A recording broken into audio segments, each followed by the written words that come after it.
Mn2+, এখানে Mn4+, এখানে Mn7+। তো Mn7+ এর সাইজ সব থেকে ছোট। আমরা ফাজান্স রুলে কেমিক্যাল বন্ডিং এ পড়েছিলাম যে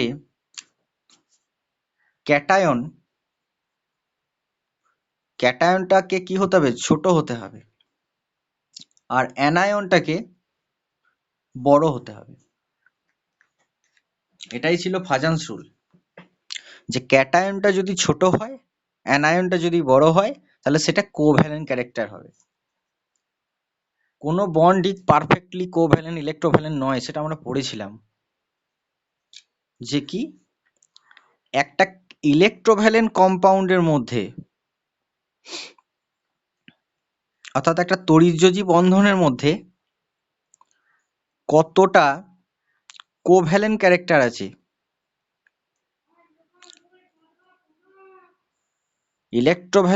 একটা ইলেকট্রোভ্যালেন্ট কম্পাউন্ডের মধ্যে কতটা কোভ্যালেন্ট ক্যারেক্টার আছে, সেটাকে ফাজান্স রুল দিয়ে ব্যাখ্যা করতে হয়। আর একটা কোভ্যালেন্ট বন্ডের মধ্যে কতটা ইলেকট্রোভ্যালেন্ট ক্যারেক্টার আছে, সেটা ব্যাখ্যা করার জন্য কি দরকার হয়, সেই আমরা পড়েছিলাম ডাইপোল মোমেন্ট, তাই না?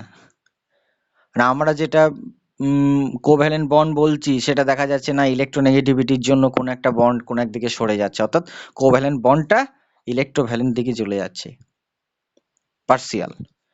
আবার আমরা যে ইলেকট্রোভ্যালেন্ট গুলো ভাবছি, সেগুলোর মধ্যে ফাজান্স রুল দিয়ে দেখা যাবে যে তার মধ্যে কোভ্যালেন্ট রয়েছে। সুতরাং দুটো অপোজিট জিনিস দুটো আলাদা থিওরি দিয়ে ব্যাখ্যা করা যায়। অ্যানায়নের আকারটা বড় হতে হবে কেন না, অ্যানায়ন থেকে ইলেকট্রনটাকে বের করব, তাহলে পরে এর আকার যদি ছোট হয় তাহলে নিউক্লিয়াস তাকে টেনে ধরে থাকবে, তাহলে ক্যাটায়ন কি হবে, এইরকম করে একটু সরিয়ে নিয়ে আসতে পারবে না কো। আর ক্যাটায়নের আকারটা ছোট হতে হবে কেন, হলে হবে ঠিক আছে, হতে হবে কেন, কারণ এ বাইরে ইলেকট্রনের প্রতি তীব্র আকর্ষণ থাকবে, আকারটা অত্যন্ত ছোট হয়ে গেছে। ধারে পাশে যদি কোন একটা বড় অ্যানায়নকে পায়, তাহলে কি করবে, এর ইলেকট্রনটাকেও একটু টেনে নেবে। অর্থাৎ এই যে কোভ্যালেন্ট বন্ড, ইলেকট্রোভ্যালেন্ট যে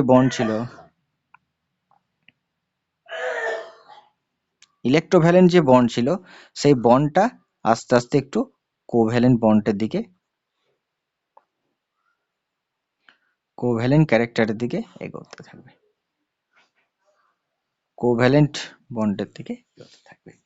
সুতরাং Mn2+ আর Mn2 আর Mn2O7 এর কোভ্যালেন্ট ক্যারেক্টার সব থেকে বেশি, সৌম্যদীপ যেটা বললো, very good Soumyadip. And acidic character যদি অক্সিডেশন স্টেট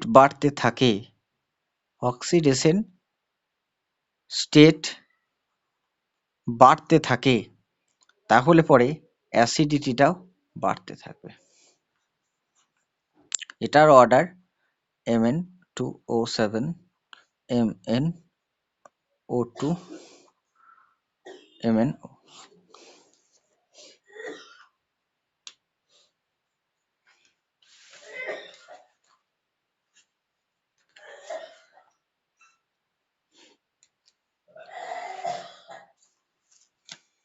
আরেকটা প্রপার্টিতে আসি,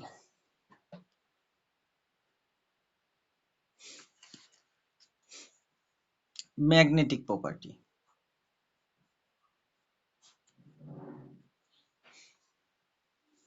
একদম সামান্য কিছুই নেই,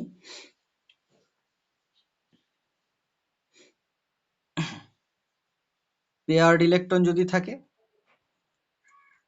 তাহলে সেটা ডায়াম্যাগনেটিক,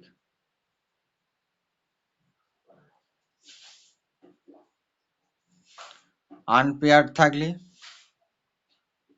সেটা প্যারাম্যাগনেটিক।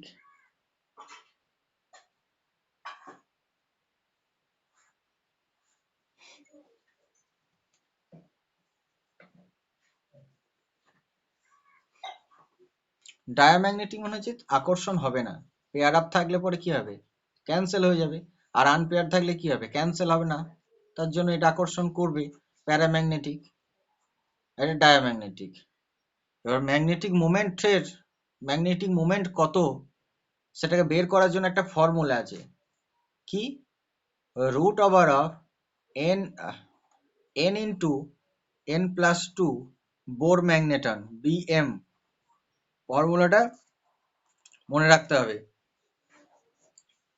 কি ফর্মুলা বললাম আরেকবার বলে দিচ্ছি, root over of n into n plus 2 bm Bohr magneton, where n unpaired ইলেকট্রনের সংখ্যা, নাম্বার অফ আনপেয়ার্ড ইলেকট্রন, এই এনটা হলো আনপেয়ার্ড ইলেকট্রনের সংখ্যা। এবার তোকে এন এর ভ্যালুটা বলে দিতে পারে, যে এরকম বলে দিতে পারে যে স্ক্যান্ডিয়ামের ক্ষেত্রে ম্যাগনেটিক ইয়েটা কত হবে, সেটা তুমি ক্যালকুলেশন করে বের করো। তাহলে তোকে এই ফর্মুলাতে এন এর জায়গাতে কত বসাতে হবে, এন এর জায়গাতে এখানে 1 বসাতে হবে, কারণ ওখানে ডি এর ভ্যালু কত, ডিতে ওর একটা ইলেকট্রন আছে, সুতরাং আনপেয়ার্ড ইলেকট্রনের সংখ্যা একটাই। তাহলে এখানে এন এর ভ্যালু বসিয়ে দেবো। তাহলে কত হলো, 1 × 3 √3, তাহলে √3 কত হয়, √7 1.732 নাকি, √3 ভ্যালু 1.732 মেবি, ওটা বের করবো। এবার আমাকে যদি এই রকম প্রশ্নটা দেয়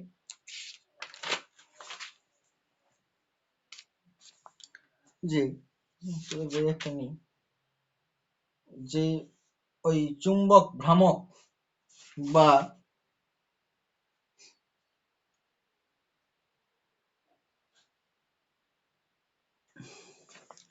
মিউ,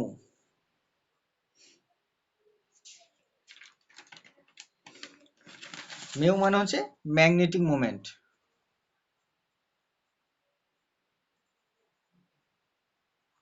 দুটো প্রশ্ন পাশাপাশি দিচ্ছি। একটা বলে দিলাম স্ক্যান্ডিয়ামের ক্ষেত্রে ম্যাগনেটিক মোমেন্ট কত,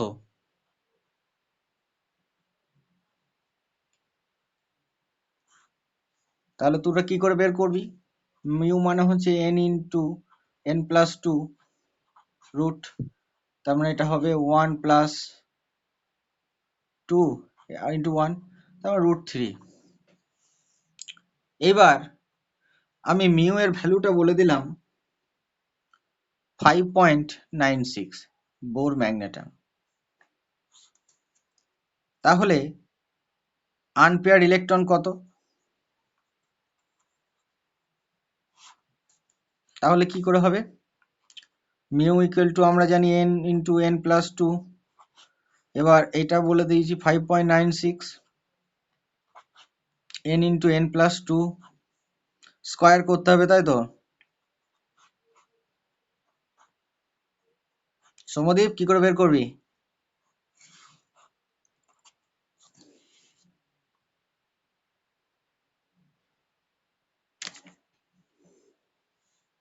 সৌমদীপ কি করে বের করবি, কতগুলো আনপেয়ার্ড ইলেকট্রন আছে বোর ম্যাগনেটন, আমি মিউ এর ভ্যালু বলে দিয়েছি, ম্যাগনেটিক মোমেন্টের ভ্যালু বলে দিয়েছি।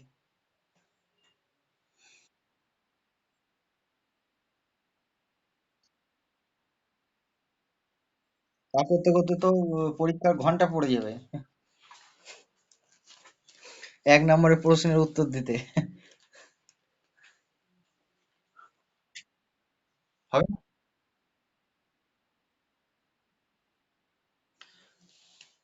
আনপেয়ার্ড ইলেকট্রন কি করে বের করবি, একটা টেকনিক মনে রাখ, শুনে রাখ।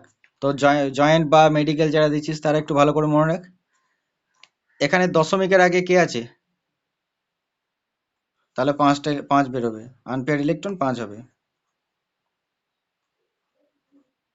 হুম হুম। যদি এরকম থাকে যে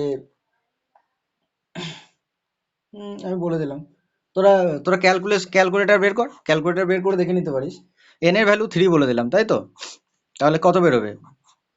3 + 2, এটাই তো হবে নাকি? 3 দুগুণে 5, 5 আর 3 15, √15, তাই তো? √15 ভ্যালু বের করে দেখ, দেখ 3 পয়েন্ট কিছু একটা হবে।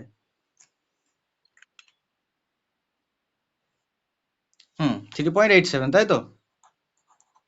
তাহলে দশমিকের আগে যেটা থাকবে সেটাই আনপেয়ার্ড ইলেকট্রন। তাহলে যদি আনপেয়ার্ড ইলেকট্রন বলে দেয় তাহলে তো বের করা সোজা, জাস্ট ফর্মুলাতে বসাবো, এন এর ভ্যালু যোগ করব, গুণ করে দেবো, বেরিয়ে যাবে।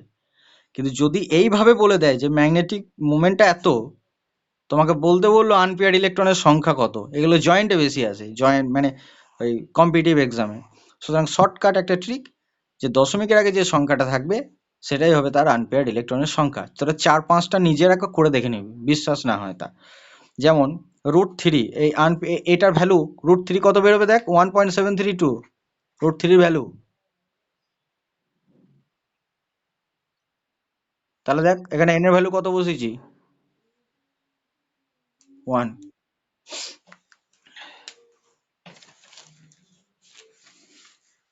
আর এইরকম কোয়াড্রেটিক ইকুয়েশন করে যদি আনা যায়, ও দিন শেষ হয়ে যাবে, অনেক টাইম লাগবে।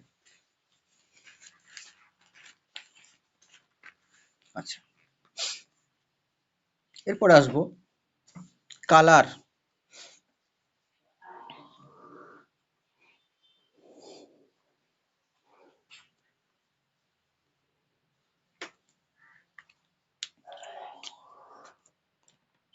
ডিডি ট্রানজিশন,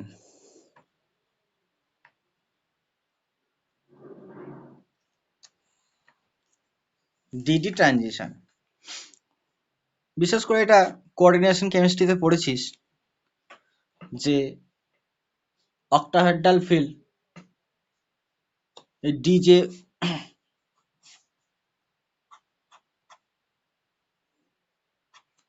এটা কি হয়, ব্যারি সেন্টার অ্যাভারেজ এনার্জি লেভেলে আছে,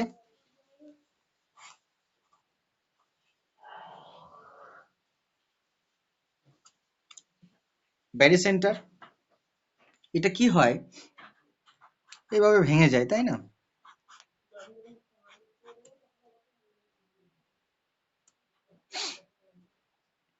ইজি, T2G, এরকম করে ভেঙে যায়, ভেঙে যায়। তো জায়গা নাই,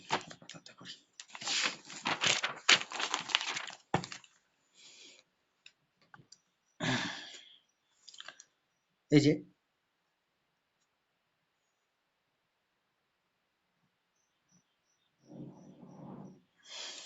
এটা ব্যারি সেন্টার,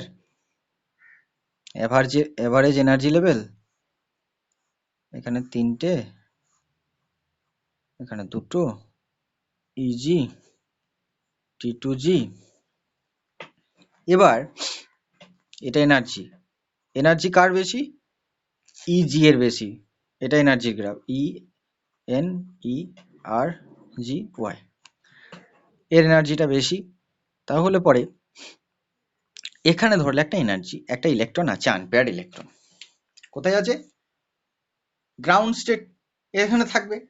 এবার বাইরে থেকে ধরলে আমি কোনো একটা লাইট দিলাম, কোন একটা ওয়েভ লেন্থের, আমি কোন একটা তার ফ্রিকোয়েন্সি আছে, সেরকম একটা আমি ভালো একটা ফ্রিকোয়েন্সি আছে যাকে একে এক্সাইট করতে পারবে, সেরকম একটা আমি আলো ফেললাম এর উপরে। এ কি করবে, এনার্জিটা গেইন করে, এনার্জি বেশি হয়ে যাবে, তখন এখানে আরো থাকবে না, তখন কোথায় যাবে, এখানে চলে যাবে। সেটা তো আনস্টেবল জায়গা, সেটা তো আনস্টেবল জায়গা, এখানে থাকবে কতক্ষণ, 10⁻⁻8 সেকেন্ড, অত্যন্ত আনস্টেবল জায়গা। সে কি করবে, আবার রিটার্ন করবে। টাইমটা মনে রাখবি, 10⁻⁻8 সেকেন্ডের মধ্যে ঘটনাটা ঘটছে।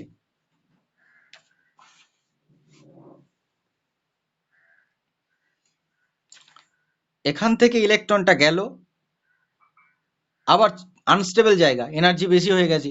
আমরা তো জানি কেমিস্ট্রিতে যে এনার্জি বেশি হয়ে যাওয়া মানে সেটা আনস্টেবল, আর স্টেবল মানে হচ্ছে এনার্জি কম। তাহলে এনার্জি গেইন করে এখানে গিয়ে আবার কি করবে, ফিরে চলে আসবে, থাকবে না।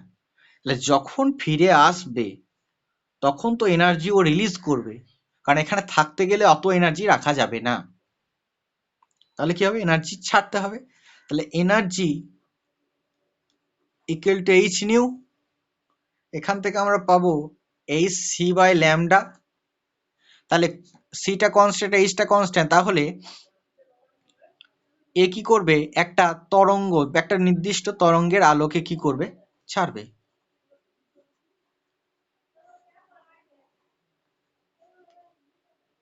যার ফলে আমরা ওই কম্পাউন্ডটাকে কালার দেখতে পাবো, তাই তো।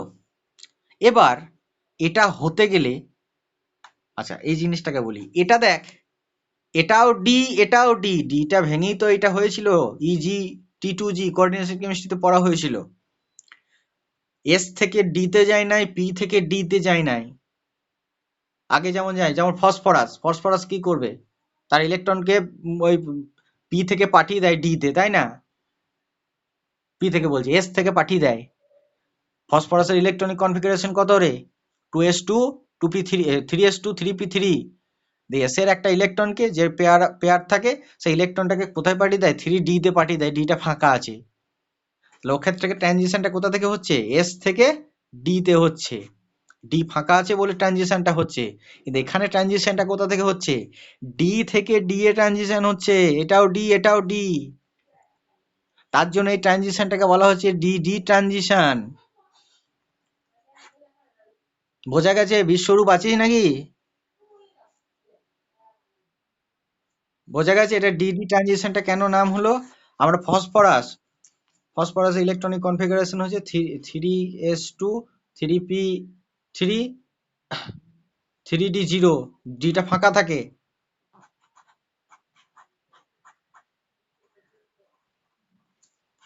এর যখন ম্যাক্সিমাম কোভ্যালেন্স শো করে তখন কি করে, এইটাকে এখানে সরিয়ে দেয়, ডি তে পাঠিয়ে দেয়। এখানে শিফট কোথা থেকে হলো, এস থেকে ডি তে হলো, কিন্তু এখানে ট্রানজিশনটা কোথা থেকে হচ্ছে, ডি থেকে আবার ডি তে ফিরে আসছে। তাহলে এই ট্রানজিশনটাকে বলা হবে ডিডি ট্রানজিশন। এই ডিডি ট্রানজিশন হতে গেলে কারা শো করবে, D1 থেকে D9 পর্যন্ত সবাই শো করবে, কারণ এদের আনপেয়ার্ড ইলেকট্রন আছে। কিন্তু D0 বা D10 এদের আনপেয়ার্ড ইলেকট্রন নাই। ডিতে তো D0 হলে তো ইলেকট্রনই থাকবে না, আর D10 হলে পরে প্রত্যেকটা জায়গায় প্রত্যেকটা অরবিটালে দুটো দুটো দুটো দুটো করে ইলেকট্রন থাকবে। সেক্ষেত্রে আনপেয়ার্ড ইলেকট্রন যেহেতু থাকবে না, তাই ডিডি ট্রানজিশন শো করবে না। আর ডিডি ট্রানজিশন শো না করলে কালার কম্পাউন্ড দেখাবে না। বোঝা গেছে জিনিসটা।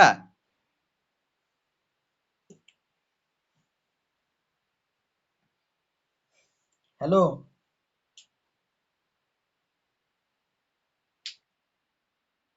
আচ্ছা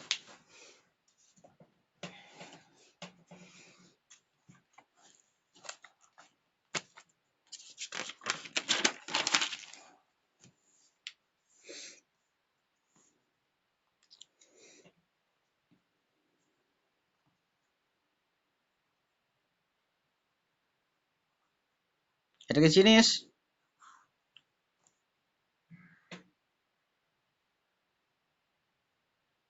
এটাকে চিনিস,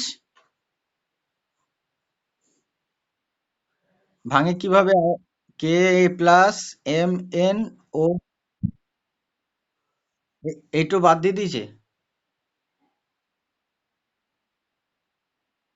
তাহলে পড়বি না নাকি। শোন, এটা আলাদা জায়গায় বলছি, জানতে হবে সবকিছু ভাই। K plus K M N O four minus, ঠিক আছে, এটা ঠিক লিখেছি। আচ্ছা, এবার আমি ম্যাঙ্গানিজের অক্সিডেশন স্টেটটা বের করব।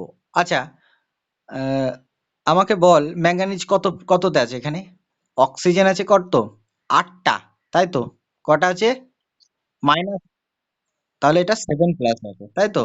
আচ্ছা, ম্যাঙ্গানিজ 7+টা কত?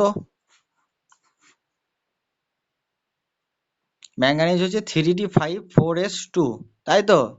আর্গন 7+ মানে আর্গন 3d0 4s0, তাই তো? ঠিক লিখছি? তাহলে KMNO4 এর ল্যাবরেটরিতে যখন যাবি তখন ওর কালার দেখতে পাস কেন? হোয়াই? এ তো D0 কনফিগারেশন, তাহলে ডিডি ট্রানজিশন হবে না। তাহলে কালার দেখতে পাস কেন? বেগনি কালারের একটা রং হয়, টাইট্রেশন করবি তখনই বার করবি KMNO4 কে, যা পাবি KMNO4 বার করো, প্রচুর।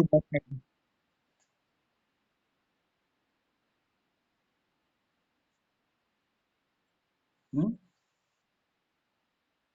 চার্জটা ট্রান্সফার হয়। আর কেউ কিছু? কি কি নাম তোর?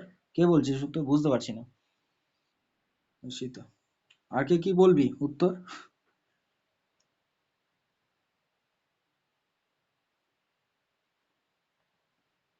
সমধি, বিশ্বরূপ, দিব্যায়ন, অর্চিষ্মান, জুমনা, প্রীতম।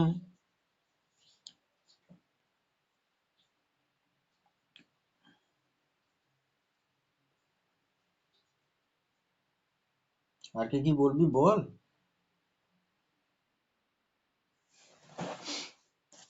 কালার শো করার মোটামুটি কয়েকটা ব্যাখ্যা করার থিওরি আছে। একটা হলো d d transition. Isita, very good. D d transition. দ্বিতীয় যে রিজনটা হচ্ছে চার্জ ট্রান্সফার স্পেকট্রা।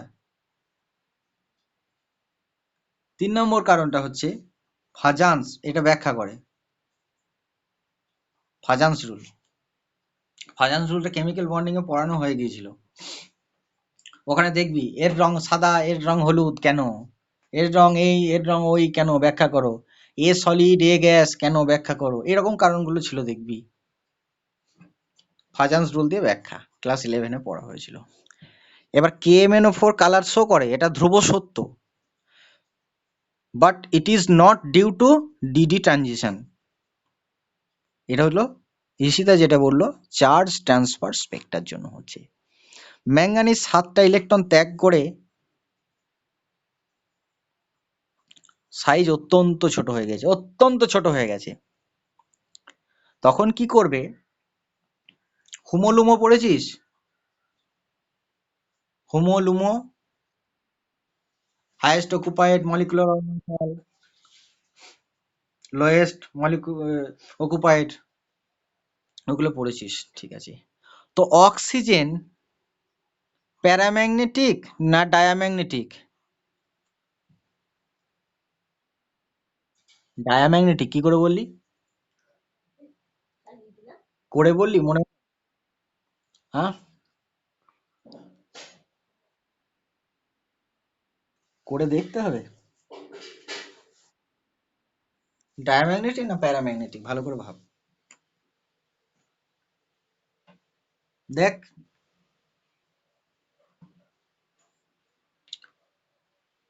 σ1s দুটো, σ*1s দুটো, σ2s দুটো। করে দেখ, করে দেখ। প্যারাম্যাগনেটিক হবে।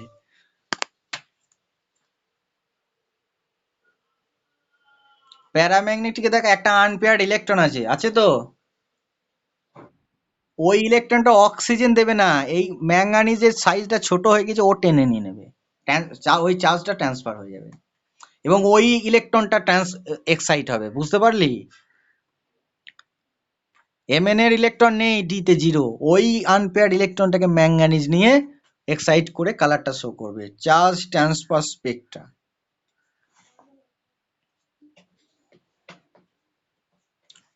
ওগুলো তোরা ইয়ে করিস না?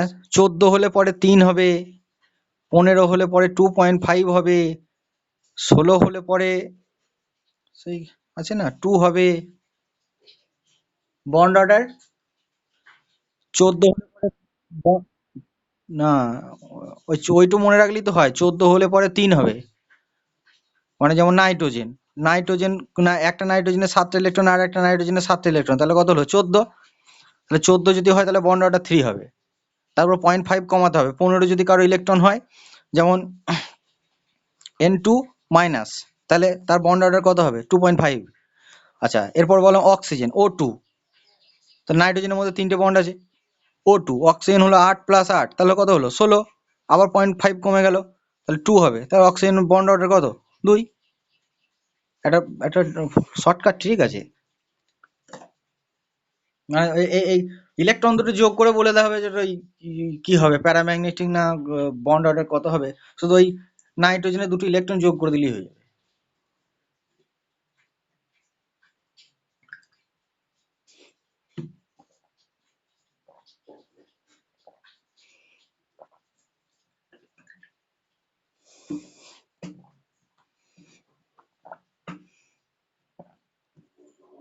যদিও শর্টকাটটা শিখে রাখার, মানে টোটাল জিনিসটা শিখতে হবে তারপর করা যাবে ভালো। মানে এমনি একবারে পুরো ডেটা ডেটা মনে থেকে গেল, একদম বসিয়ে দিলাম যে কোন একটা দেখা গেল 18টা ইলেকট্রন হচ্ছে, 19টা ইলেকট্রন হচ্ছে, বা 20টা ইলেকট্রন হচ্ছে, যোগ করে দিলাম যে ফ্লোরিন কত হচ্ছে, দুটো ফ্লোরিন মানে 9 9 18, 18 হলে পরে এই হবে, 18 হলে পরে 17 হলে পরে 1.5 হবে, 17 হলে পরে 1.5, 18টা হলে পরে 1 বন্ড অর্ডার। ওই জন্য দেখবি ফ্লোরিন প্লাস 9 প্লাস 9 18 করলে ফ্লোরিনের মধ্যে বন্ড কটা, বন্ড অর্ডার কত 1। এইভাবে বের করা যায়, একটা শর্টকাট আছে। এবার 13 হলে পরে আবার 2.5 হবে, আবার 12 হলে পরে আবার 2 হবে, এরকম করে করে আছে। চাককে ক্যালকুলেশন করে বের করবি, জিনিসটা ভালো হবে, শিখতে পারবি, বারবার বারবার করা হবে। আর না হলে করবি না কো, ওই মুখস্থ করেই চালিয়ে দিবি। মুখস্থ করে বলতে আর কি, শর্টকাটটা তোর চালিয়ে দিবি। এগুলো অনলি ফর ওই যারা নিট দেবে, জয়েন্ট দেবে তাদের জন্য, মানে এমনি চলবে না। এমনি হলে তোকে করে দেখাতে হবে। এবার এমসিকিউ যদি থাকে তখন এগুলো কাজে লাগে।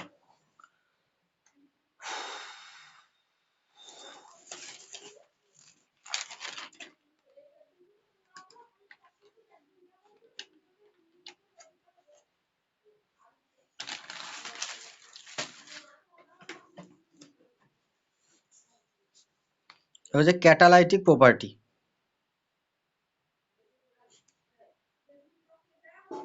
ক্যাটালাইটিক প্রপার্টি, ক্যাটালাইটিক প্রপার্টি অনেকদিন থেকে পড়ে আসছিস। এরকম একটা রিয়াকশন পড়েছিলি দেখ, 11-এ নয়, অনেকদিন আগেই 5-এই পড়েছিস। একটা ইথিলিন দিলাম,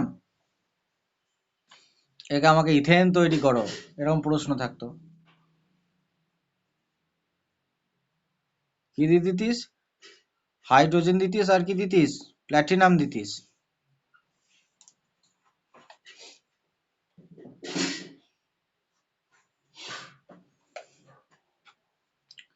তো এই ডি ব্লক এলিমেন্ট গুলো ক্যাটালিস্ট হিসেবে খুব ব্যবহার হয়। এই রিয়াকশনটাও তোরা করেছিস, নাইট্রোজেনের সাথে হাইড্রোজেনের রিয়াকশন করলে হেবার্স প্রসেস কি তৈরি হয়, অ্যামোনিয়া তৈরি হয়। হেবার্স প্রসেস, নাইট্রোজেনের সাথে হাইড্রোজেন রিয়াকশন করলে হেবার্স প্রসেস। এটা 3 লাগে, এটা 2 লাগে। এখানে আয়রন চূর্ণ, আয়রনের ডাস্ট অথবা vanadium pentoxide, vanadium pentoxide are used as catalyst. So এটাও ডি ব্লক এলিমেন্ট, ভ্যানাডিয়ামটাও ডি ব্লক এলিমেন্ট 23-26। কুইনোনিন একটা পড়েছিলি মেবি, আমার যতদূর মনে পড়ছে রোজেনমান রিডাকশন, তাই তো, অর্গানিক অ্যালডিহাইডে পড়েছিস, অ্যাসিড ক্লোরাইডকে দিতে হয় নিয়ে হ্যাঁ,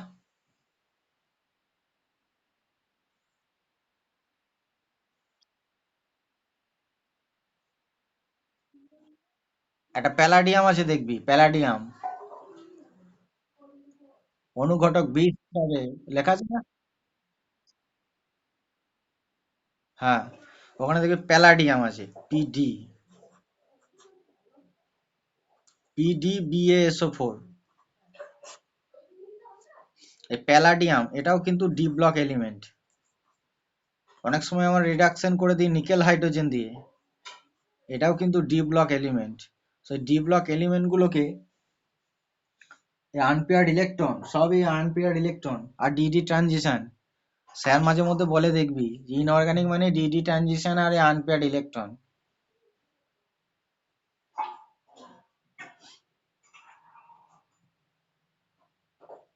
এখান থেকে প্রশ্ন খুব একটা আসে না গো এসব জায়গাগুলো থেকে, এই কারণ এগুলো কমন জিনিস, কমন, প্রত্যেক বছরই ইম্পর্টেন্ট, মানে কোনো বছরই ইম্পর্টেন্ট থাকে না, কিন্তু জানতে হয়। ক্যাটালিটিক প্রপার্টি এগুলো দেখায়। হয়তো তোকে প্রশ্নটা এরকম করলো যে দুটো এস ব্লক এলিমেন্ট দিল, একটা পি ব্লক এলিমেন্ট দিল, দিয়ে আর একটা ডি ব্লক এলিমেন্ট দিয়ে দিল, বা প্লাটিনাম দিয়ে দিল, বা ওই একটা ভ্যানাডিয়াম দিয়ে দিল, লোহা দিল, নি বললো কে অনুঘটক হিসাবে ব্যবহার করা হয়, এরকম একটা প্রশ্ন দিয়ে দিতে পারে। ভাব, যে দুটো এস ব্লক এলিমেন্ট দিল, একটা পি দিল একটা ডি দিল, এবার তোকে একটা নর্মাল কিচ্ছু দেখার দরকার নেই, ডি ব্লক এলিমেন্ট কোনটা টিক চিহ্ন দিয়ে দে, ঠিক আছে? তবু একটা চোখ কান খুলে, কারণ এক জায়গাতে লিথিয়াম অ্যালুমিনিয়াম হাইড্রাইড দেওয়া আছে, সোডিয়াম বোরোহাইড্রাইড দেওয়া আছে, সেইগুলো তো দিলে হবে না গো। সেগুলো থাকলে দেখতে হবে, চোখ কান খুলে রাখতে হবে। অবশ্যই মেটাল যখন দেবে দেখা এরকম দিয়ে দিল একটা অপশন, আমি সাপোজ বলছি পটাশিয়াম দিয়ে দিল, আর একটা দিয়ে দিল সিজিয়াম বা স্ট্রনসিয়াম, কিছু একটা দিয়ে দিল, আর একটা দিয়ে দিলাম ধরে নে এরকম কিছু একটা দিয়ে দিলাম, যে ওই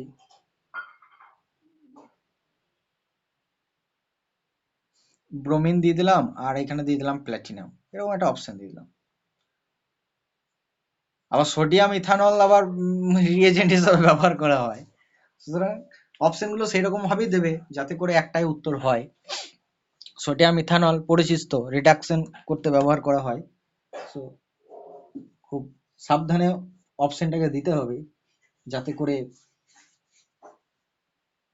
উত্তরটা ঠিক হয়, একটাই উত্তর হয়। এরা কমপ্লেক্স তৈরি করে, d block element complex. Haemoglobin কে আছে? লোহা আছে। ক্লোরোফিল, ওখানেও ডি ব্লক এলিমেন্ট আছে।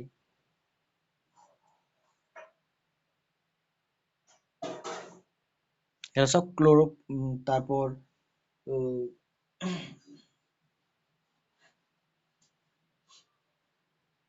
অনেক ভালো ভালো ইয়ে আছে রে, ওই কোঅর্ডিনেশনে তোরা পড়েছিস দেখবি, কপার আছে, না হলে কোবাল্ট আছে, না হলে কেউ না কেউ আছে, না হলে নিকেল আছে, না হলে দেখবি লোহা আছে, এদের চারিদিকে লিগ্যান্ড গুলো থাকে, তাই না? দিয়ে দেখবি কমপ্লেক্স ফর্ম করে। কেন? Due to having unpaired electron বা পার্সিয়ালি ফিল্ড ডি অরবিটাল,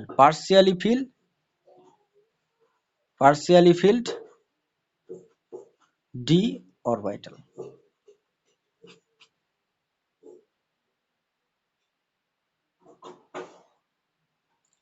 সেখানে সোডিয়াম থাকে না, সোডিয়াম বা সোডিয়াম বা ফসফরাস এটা দেখাবে না, কেন? কারণ হচ্ছে এদের এদের এস থাকে, আর এদের কে থাকে? পি। তাহলে এ পি আর এসে আনপেয়ার্ড ইলেকট্রনের সংখ্যা অত্যন্ত কম, আনপেয়ার্ড ইলেকট্রনের সংখ্যা অত্যন্ত কম, যার জন্য এস এবং পি ব্লকের এলিমেন্টটা কমপ্লেক্স ফর্মে যায় না। যারা মেটাল আছে তারা কমপ্লেক্স ফর্মে যায় না, কিন্তু এই ডি ব্লকের যারা আছে, কপার, এই সমস্তগুলো এর চারপাশে কেউ কে বিভিন্ন রকম লিগ্যান্ড যোগ হয়ে কমপ্লেক্স হয়। যদিও কমপ্লেক্সে পড়েছিস তোরা, আশা করি পড়ানো হয়ে গেছে।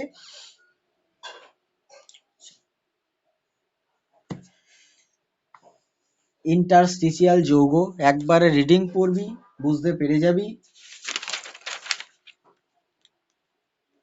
কবে পরীক্ষাতে আসবে ঠিক নাই গো। ইন্টারস্টিশিয়াল যৌগ, ওই ডি ব্লকের যে ক্রিস্টাল গুলো থাকে, ল্যাটিস যেগুলো থাকে, সেখানে ফাঁকে ফাঁকে ফাঁকে ফাঁকে গল্পটা পড়ে নিবি একদম। এত কঠিন জিনিস ঢুকে নিয়েছিস, তখন এগুলো কোনো অসুবিধা হবে না। হাইড্রোজেন, নাইট্রোজেন, ব্রোমিন, অক্সিজেন, ছোট ছোট ছোট ছোট যে এগুলো আছে, কার্বন, কার্বন বেশি হয়, নাইট্রোজেন, হাইড্রোজেন, এদের সাইজটা অত্যন্ত ক্ষুদ্র, ছোট, কারণ এরা ফার্স্ট পিরিয়ডে আছে, সাইজটা অত্যন্ত ছোট। তার জন্য ওরা কি করে, ওই ল্যাটিসের মধ্যে ঢুকে যায়, ঢুকে গিয়ে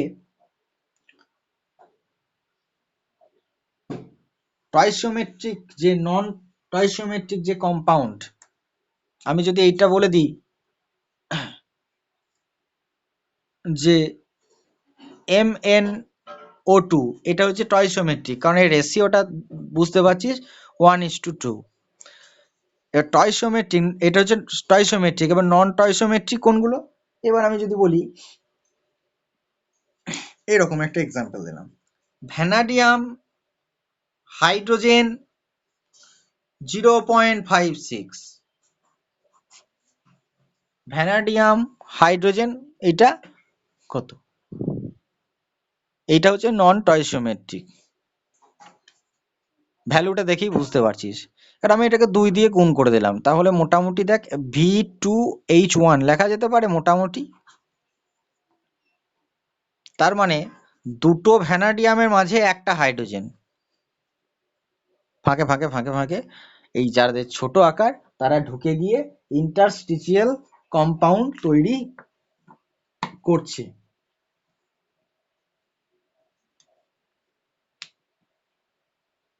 কারণ এটা যখন 3D তে থাকে না, তখন ওই যে তোরা সলিড স্টেটে পড়েছিস, বিভিন্ন রকম ভয়েড তৈরি করে, তাই না? কখনো টেট্রাহেড্রাল ভয়েড, কখনো অক্টাহেড্রাল ভয়েড। সেই ফাঁকা জায়গাগুলোতে এরা কি করে, দখল করে।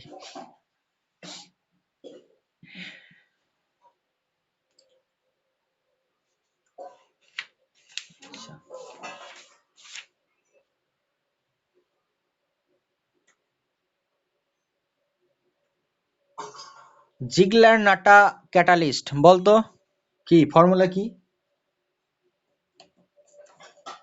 জিগলার নাটা, কিরে বল রে, ইসিটা বলতো।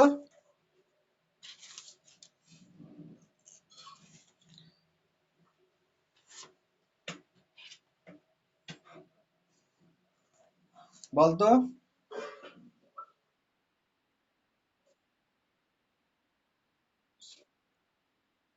TiCl4, ওই তোর পলিমারে ব্যবহার করা হয়, পলিমার। আচ্ছা, তোরা ডাইক্রোমেট পড়বি নাকি সিদ্ধান্ত নে, 5 মিনিট পর জয়েন। হ্যাঁ,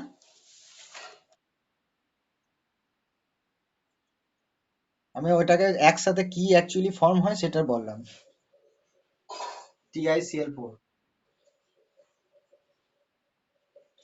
তোরা দেখ ক্রোমেট পড়বি কিনা, তাহলে পড়াবো।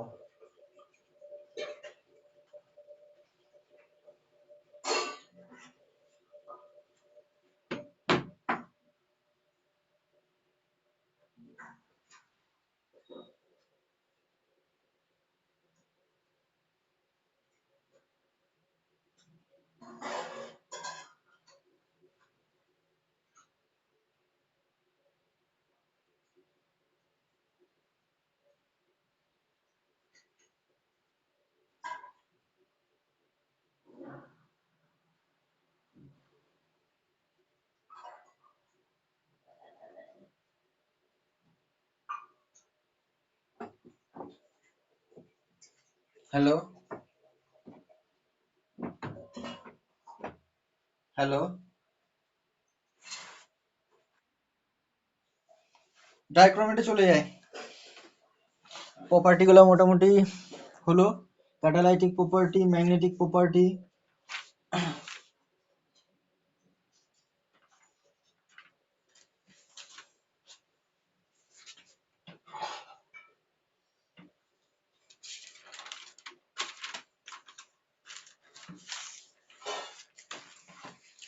আচ্ছা, কাদের সিলেবাসে আছে ক্রোমেট ডাইক্রোমেট? কাদের সিলেবাসে আছে ক্রোমেট ডাইক্রোমেট?